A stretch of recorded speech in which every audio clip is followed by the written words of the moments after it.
Well, thank you very much. It's good to see you all. So, who's here for the first time this week? Let's see you. You're welcome. Don't worry if you missed yesterday's. We'll catch up tonight. So, who was here last night? Oh, look, here's the following. Great. It's a bit like, live at the Apollo, isn't it? Only not quite as funny. Live at the Apollo. That'll be a gig. Oh, well, as I was putting my talk together the other week, I realised it was going to be Easter soon. And despite what the supermarkets might have you believe, it is not about chocolate bunnies, Easter eggs, daffodils, and all that nonsense. Okay? It's a Christian festival. A little bit like Christmas, but you wouldn't know that either these days.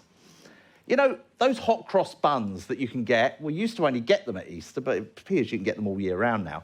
But those hot cross buns that you eat are supposed to remind Christians that Jesus died on the cross. So, I was thinking, that bank holiday on Friday before Easter Sunday, what's that all about? Why on earth is it called Good Friday? What is good about being nailed to a cross? Doesn't seem very good to me. So that's what we're looking at this evening. Why did Jesus die? And I guess the short answer, if you said, Rich, why did Jesus die? I'd say, well, he got nailed to a cross. That would tend to do it. But you might think, well, that's going to be a bit of a short talk, really. And if you think, maybe you've not even read the whole Bible, but most people will have known some stories about Jesus, how he healed the sick, how he raised the dead, how he cast out demons, that bit where he tells the storm to be still and everything just goes quiet. So I'm thinking, in the Garden of Gethsemane, when he gets arrested by a bunch of soldiers, that really should not have been a big deal for him. He should have overpowered them. That would have been super easy, barely an inconvenience. So why did Jesus die? Or more importantly, why did Jesus allow himself to be put to death? That is the question that we're dealing with tonight. So there must be something far more significant going on with the death of Jesus, rather than just some accident or some horrible people that wanted him done away with. And the answer should demand our attention. So I want to start by sharing with you the story that Jesus told in the Bible, which I have handily and at no great cost have printed out for you. You can take that home. You don't have to leave them on the table here tonight, guys, especially the ones I translated into Farsi. Okay, you can take those home with you and you can catch up on that. But we're going to look at that story this evening. So, verse 10, it says, 2 men. That's just great. 2 men. It's always great. When you've got 2 men in the Bible, there's always a bit of a compare and contrast. Which of these 2 men are you going to identify? We had it yesterday, didn't we?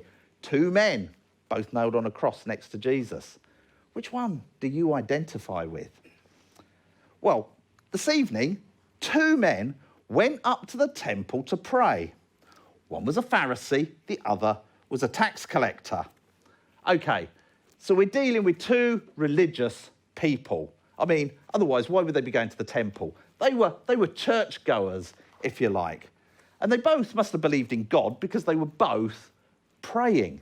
So they believed there was a God that was going to listen to their prayer.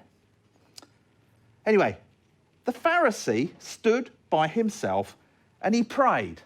Now, just in case you're not sure what a Pharisee is a right, proper religious person.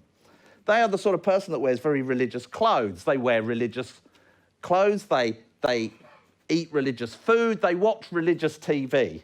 Well, they would have done if it had been invented in those days. But you're getting the picture. Somebody that goes to the temple a lot, lives in the temple. Okay, he really wanted to get God on his side. He really wanted to be right with God, and he thought, this will impress God if I do lots of religious stuff. So let's listen to his prayer, because, a religious guy, he's bound to pray a pretty religious prayer. God, I thank you. Well, that's a good start. It's always good to thank God, the one that gives us breath every day, that I'm not like other people, robbers, evildoers, adulterers, or even like this tax collector. Okay, I think I can see what he's doing here. He's comparing himself with other people in his prayer. And he's not exactly setting the bar very high, is he? I mean, robbers, evildoers, and adulterers. He's not saying like Rabbi Jimmy or old man Ezra. Oh no, he's comparing himself to these people. You know, it's a little bit like what we do. Well, I didn't murder anyone. I'm not a murderer. Okay, it's a knocked off TV out of the back of a van off from the council estate, but it wasn't like I robbed your house, was it? That's the kind of thing going on here, setting the bar a little bit low. And then he adds, just for good measure, I fast twice a week and give 1/10 of all I get. Well done, you. Well, that's the first guy. So let's look at the other guy. But the tax collector, not a well-respected job back in the day, any more than it probably is today when we see a tax collector from the Inland Revenue. Bit like a loan shark or a politician today. He stood at a distance, so probably behind the church pillar at the back of the church, didn't want to be seen, not one of the guys that would be sitting at the front of church with his hat on.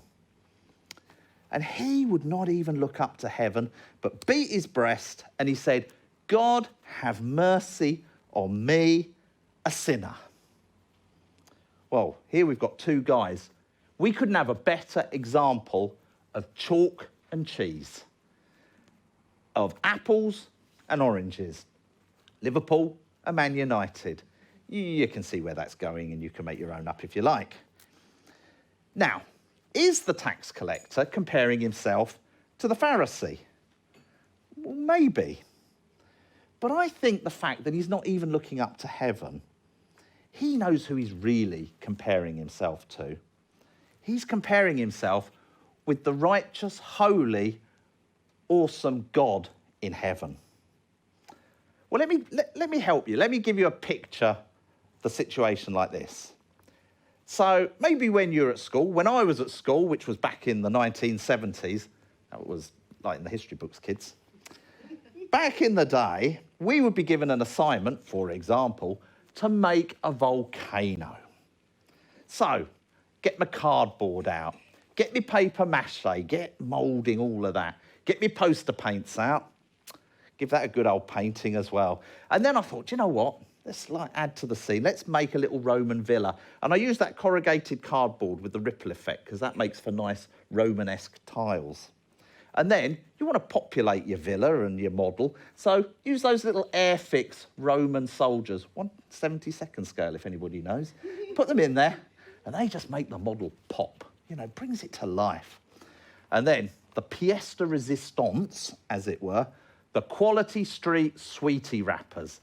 You know, the ones that you take off the sweets and like, if you put them over your eyes, you make the room turn a different colour. So you can make it go green or red, depending on which sweetie wrapper you use. Well, I put those on the top. That looked like the whole fire spewing out the top. Now, compared to Kenneth Clayton's paltry effort, which was simply a cone of A4 paper, badly coloured in with felt tip pens that had clearly seen a better day, and then he just stuck a bit of cotton wool in the top and sellotaped over the top of it. I thought that would pass for a volcano. I mean, next to Kenny's pile of rubbish, mine looked like Mount Vesuvius itself. You could feel the heat, probably. And that was all fine and dandy until Paul Murphy. It was always blooming Paul Murphy, wasn't it? But he brought in the volcanologist's masterpiece. Wooden baseboard. He'd used proper modelling clay to create the verdant hills of Pompeii. You know, that blue crepe paper that made the ripple effect across the Bay of Naples. You could feel that you were there. And then he got a cassette recorder. Now, this morning, I didn't have to explain what a cassette recorder was, but maybe today, you know, cassettes, don't worry, your dad or your grandparents will tell you about cassette recorders. But you used to have these little plastic things that you put in a machine that had magnetic tape that went round. You couldn't shuffle those, I'll tell you. But anyway, he put that on, it made music, shall we say. It made music, pressed it, and it made this rumbling noise like a volcano going off. And then, because it's Paul Murphy, he pours this mixture of vinegar onto his soda in the volcano. And it causes this chemical reaction and all this frothy lava starts flowing out of the top. Well, yeah. Next to Kenny Clayton's masterpiece of toilet paper, mine looked quite good, but now everybody's model was looking pretty limp. It looked like just something ready for the recycling bin. But we didn't do that in the 1970s, so it just went in the regular bin. And you see, that's the reality of where the Pharisee and the tax collector are. In comparison to the perfect God whom they're praying to, well, they just look like Kenny Clayton's model. So, we heard yesterday in the talk that Jesus lived the perfect life. He was innocent. He was 100% good. Nobody had anything on Jesus. You see, one criminal, he'd recognised that. You remember, he recognised Jesus' goodness. The other one did not. But tonight, we have two men in equally dire circumstances. One recognises his circumstances, the other one doesn't. So the tax collector, he recognises that he is sinful in comparison to a perfect God. He knows that there is nothing that he can offer. The only thing that's going to bridge the gap between him and an infinitely good God is God's mercy. The religious guy, well, he thinks he's doing all right. His cardboard and sweetie wrappers make him think he's on course for a good grade. But he's looking in the wrong direction. He's not looking up at the perfect God. He's looking sideways at other people's lives and he's comparing himself with them rather than God. But you see, Jesus lived the perfect life that we don't. And by dying on the cross, he died the death so that we deserve. He took our place. Blood had to be spilt for what we had done. The blood of animals, the sacrifices in the Old Testament in the temple, they just weren't going to be the solution long term. There needed to be a perfect sacrifice for our sinful, God-rejecting rebellion. You might be thinking, well, Rich, you're coming on a bit strong now. I'm not that bad. It's not like I murdered anybody or I robbed your house. But that's just it. We're trying to compare ourselves with other people. And isn't that just what the Pharisee was doing? You see, Jesus pays our penalty. Jesus' death rescues us from eternal death. Jesus shed his blood on the cross so we'd be made perfect, and also we wouldn't have to shed our blood. Because you see, at the same time, Jesus offers us a perfect life in exchange. He takes our dirty, worn out, ripped clothes and he gives us a whole brand new wardrobe, his wardrobe, giving us completely brand new clothes that will never wear out. They will never fade. They'll never go out of fashion. But this isn't simply a makeover on the outside. Jesus makes us good in the inside. He gives us his goodness. You see, Jesus' death doesn't only rescue us from something, eternal death, it saves us to something, which is eternal life. That's why Jesus died. That's why it's called Good Friday.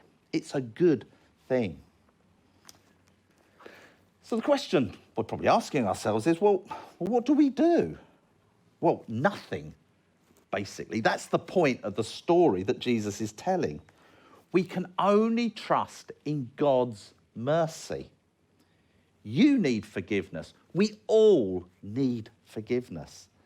Our need was so great that Jesus had to die for us. That is a need that we cannot afford to ignore. Jesus' death is everything and the only thing that will make you right with God, that will put you in that right relationship, that will heal that relationship.